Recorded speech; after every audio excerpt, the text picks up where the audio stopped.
Hello मित्रांनो, आयश्री ब्लॉगमध्ये तुमचं स्वागत आहे।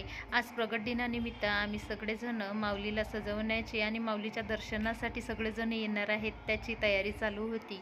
तर इकडे माऊलीला फेटा वगैरे बांधून घेतला, हार वगैरे घातला, माऊलीचं दर्शन वगैरे आम्ही सगळ्यांनी घरातल्यांनी घेऊन घेतलं। तर आमच्या कॉलनीमधले सगळे लहानांपासून मोठ्यांपर्यंत इथं आरतीसाठी जमले होते। लहान मुलं खूपच आग्रह करत होते की पहिले आम्हाला आरती घेऊ, तर छोट्या चिमुकल्यांची आरती सगळ्यात पहिले करत आहोत।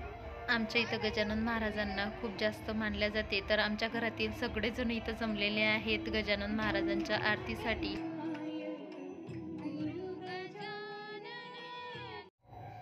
आरती झाल्यानंतर आम्ही सगळेजण निवांत अंगणामध्ये माऊलीसमोर थोडा वेळ बसलेलो आहोत आणि प्रसादाची वाट पाहत आहोत। सगळेजण प्रसाद घेत आहेत, चिमुकलेही अगदी आनंदाने बसलेले आहेत आमच्या जवळजवळ। अशाप्रमाणे आम्ही प्रगट दिन साजरा करत असतो।